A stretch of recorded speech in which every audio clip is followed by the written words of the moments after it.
All right. Welcome to Controversial Exchange, story time, fireside chats with Dimitri. Um, this is kind of a new thing I'm trying out. I think it's going to be just a fun experiment.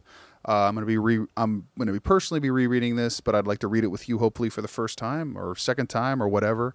Um, but before I get into that, let's just talk a little bit about what this is. Well, you'll notice here a picture of President Franklin Delano Roosevelt, FDR. Following the crash of 29, FDR obviously was the chief architect behind the New Deal, which rejuvenated America and brought us back from the brink of total annihilation and destruction, economically speaking, along with the Second World War. um, but aside that, he also engaged in what were called fireside chats with the president, and that was where every evening, it became a cultural ritual where everyone would gather around their radios to listen to the president speak to the people, and he would actually get on and just speak to the issues of the day, just to fortify people's spirits and bring them back from whatever was going on, just to reinforce that America really is there for them, their government is there for them, that we are a people with shared values and shared beliefs. And it was just his attempt to raise the morale of the country. As a matter of fact, this is an excerpt from the Chicago Tribune, where they would publish different portraits of important political figures of the time. I also have one of at the time General Eisenhower. Now he was eventually became President Eisenhower, but it actually has a stamp on it that says Morale Committee of the United States of America. So it's pretty cool, a little artifact that I found at a swap meet. But I figured, we're behavior analysts, and as an industry, many of us are suffering either, well, both financially, physically, emotionally, you name it, psychologically. There's a lot going on spiritually. So I thought that I would take this opportunity to maybe just sit down with everybody and go through what I think is a pivotal piece of literature for the field that should help shape our perspectives and bring a lot of our understanding in terms of expanding our view of how we can apply the science to every aspect of our lives, not just in the clinical aspects that we use it. So I've decided to read Science and Human Behavior with you. I don't know how this is going to go. It just seemed like a cool idea, a fun idea, and it just seems apropos for the times, inspired by President Roosevelt, to take the time and go through it with you. So strap in for the ride. I hope that you enjoy this, and well, I'll see you at the end, I guess. We'll just be going at one chapter at a time, I think, and yeah, without further ado, Science by the author of Walden 2, Science and Human Behavior, B.F. Skinner.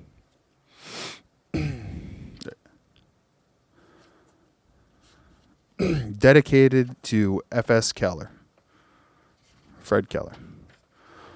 Acknowledgements. The quotation from Francesco Lana, Chapter 1, was brought to the attention of the readers of Science, August 25th, 1939, by M.F. Ashley Montague. Permission to quote from George Bernard Shaw's The Adventures of the Black Girl in Her Search for God, Chapter 4,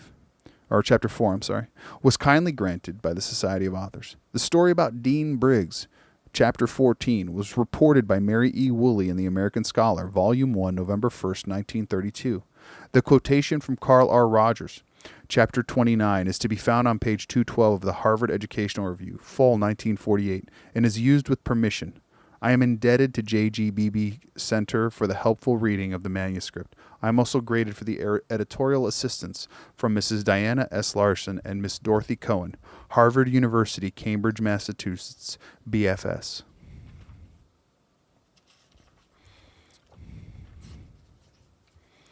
Section 1. The Possibility of a Science of Human Behavior. Chapter 1. Can Science Help? The misuse of science. By the middle of the 17th century, it had become it had come to be understood that the world was enclosed in a sea of air, much as the greater part of it was covered by water. A scientist of the period, Francesco Lana, contended that a lighter than air ship could float upon the sea, and he suggested how such a ship might be built. He was unable to put his invention to practical test, but he saw only one reason why it might not work. Quotation. That God will never suffer this invention to take effect because of the many consequences which may disturb the civil government of men.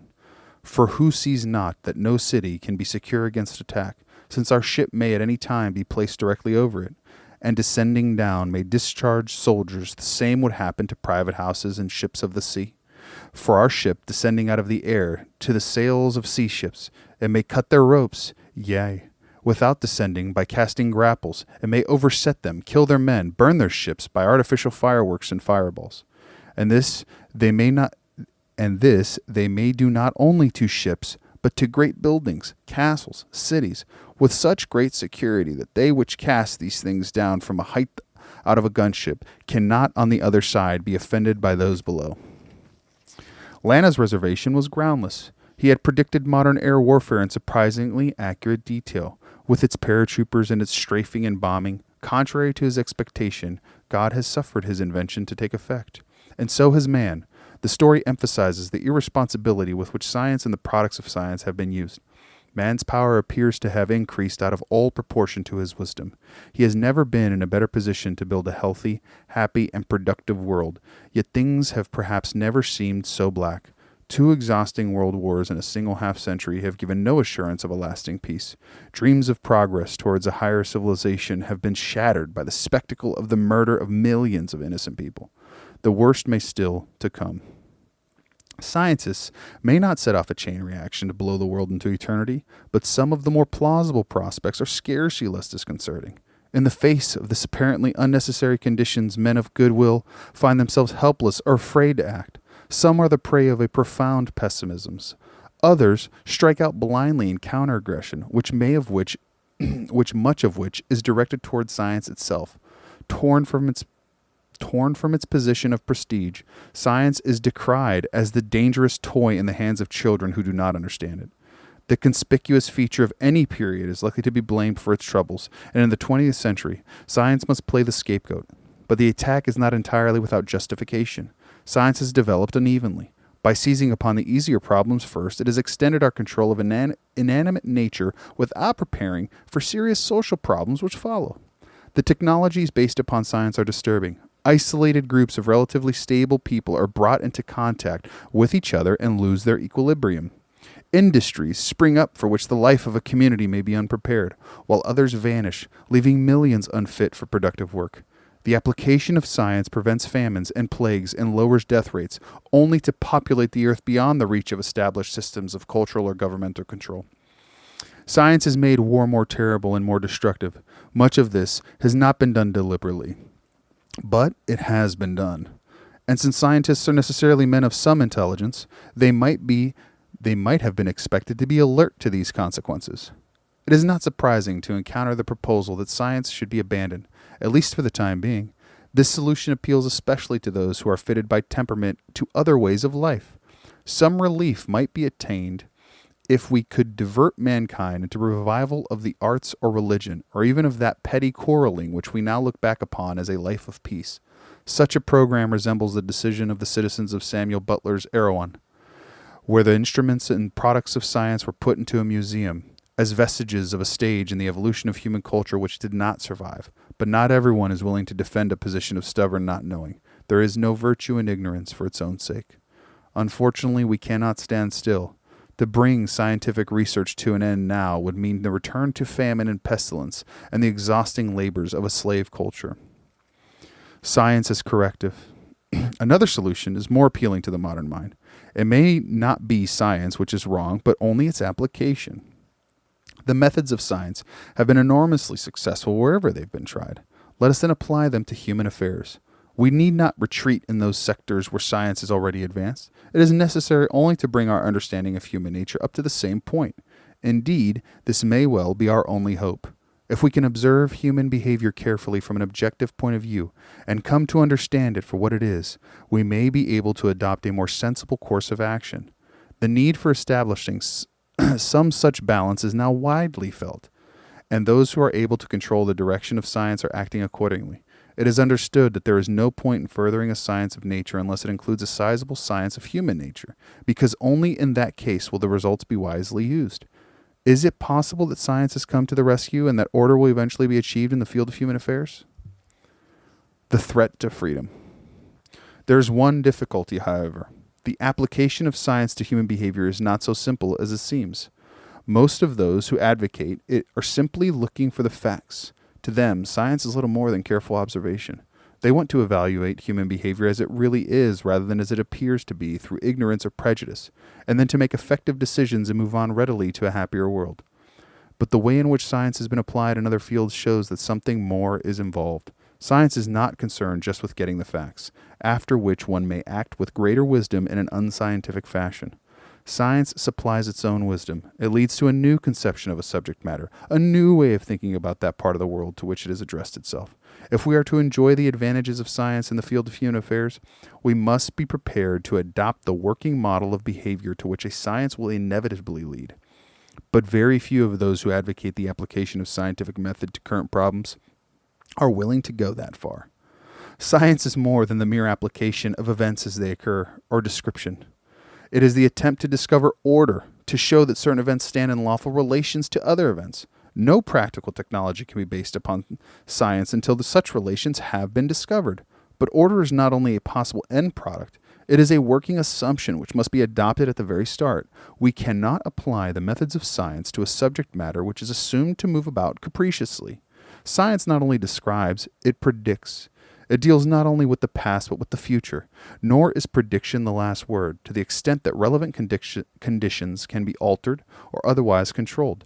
The future can be controlled. If we are to use the methods of science in the field of human affairs, we must assume that behavior is lawful and determined. We must expect to discover that what a man does is the result of specifiable conditions, and that once these conditions have been discovered, we can anticipate and to some extent determine his actions. This possibility is offensive to many people. It is opposed to a tradition of long standing, which regards man as a free agent whose behavior is the product not of specifiable antecedent conditions, but of spontaneous interchanges, of course. Prevailing philosophies of human nature recognize an internal will which has had the power of interfering with causal relationships, and which makes the prediction and control of behavior impossible. To suggest that we abandon this view is to threaten many cherished beliefs, to undermine what appears to be stimulating and productive conception of human nature. The alternative point of view insists upon recognizing coercive forces in human conduct, which we may prefer to disregard. It challenges our aspirations, either worldly or otherworldly. Regardless of how much we stand to gain from supposing that human nature is the proper subject matter of a science, no one who is a product of Western civilization can do so without a struggle. We simply do not want such a science. Conflict of this sort are not unknown in the history of science. When Aesop's lion was shown a painting in which a man was depicted killing a lion, he commented contemptuously, "The artist was obviously a man." Primitive beliefs about man and his place in nature are usually flattering. It has been the unfortunate responsibility of science to paint more realistic pictures. The Copernican theory of the solar system displaced man from his preeminent position at the center of things. Today we accept this theory without emotion, but originally it met with enormous resistance. Darwin challenged a practice of segregation in which man set himself firmly apart from the animals, and the bitter struggle which arose is not yet ended. But though Darwin put man in his biological place, he did not deny him a possible position as master. Special faculties or special capacity for spontaneous, creative action might have emerged in the process of evolution. When that distinction is now questioned, a new threat arises. There are many ways of hedging on the theoretical issue. It may be insisted that a science of human behavior is impossible, that behavior has certain essential features which forever keep it beyond the pale of science. But although this argument may dissuade many people from further inquiry, it is not likely to have any effect upon those who are willing to try and see another Another objection frequently offered is that science is appropriate up to a certain point, that there must always remain an area in which one can set only on faith or with respect to a value judgment. Science may tell us how to deal with human behavior, but just what is to be done must be decided in essentially non-scientific ways. Or it may be argued that there is another kind of science which is compatible with doctrines of personal freedom. For example, the social sciences are sometimes said to be fundamentally different from the natural sciences, and not concerned with the same kinds of lawfulness. Prediction and control may be forsworn in favor of interpretation or some other species of understanding, but the kinds of intellectual activities exemplified by value judgments or by intuition or interpretation have never been set forth clearly, nor have they yet shown any capacity to work a change in our present predicament. The practical issue. Our current practices do not represent any well-defined theoretical position. They are, in fact, thoroughly confused. At times we appear to regard a man's behavior as spontaneous and responsible. At other times, we recognize that inner determination is at least not complete, that the individual is not always to be held accountable.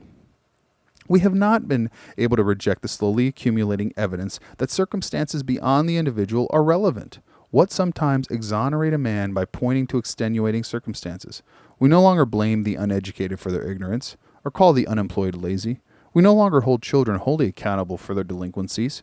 Ignorance of the law is no longer wholly inexcusable. Father, forgive them, for they know not what they do. The insane have long been since cleared of responsibility for their condition, and the kinds of neurotic and psychotic behavior to which we now apply the extenuation are multiplying. But we have not gone all the way. We regard the common man as the product of his environment, yet we reserve the right to give personal credit to great men for their achievements.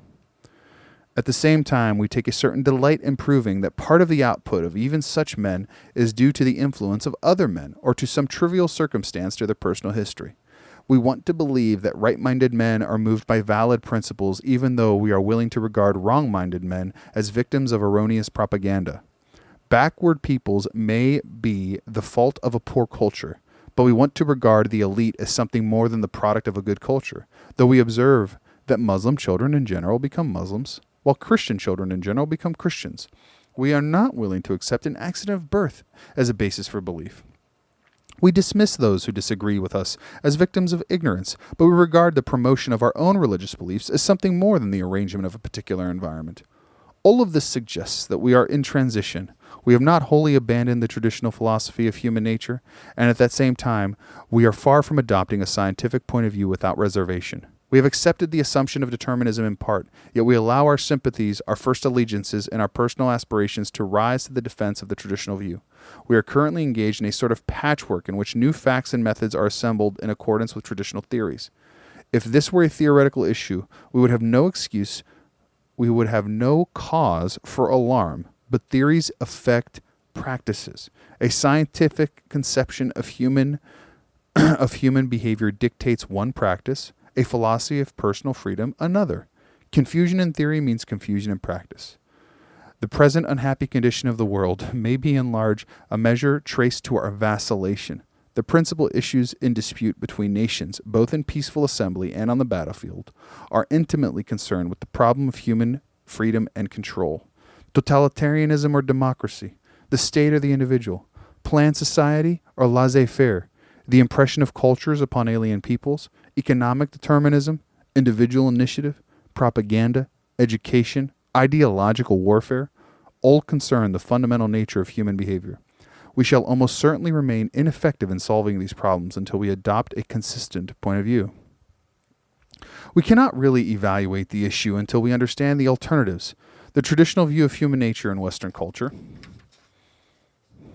is well known. The conception of a free, responsible individual is embedded in our language and pervades our practices, codes, and beliefs.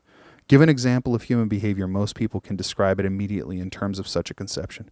The practice is so natural that it is seldom examined. A scientific formulation, on the other hand, is new and strange. Very few people have any notion to the extent to which a science of human behavior is indeed possible. In what way can the behavior of the individual, or of groups of individuals, be predicted and controlled?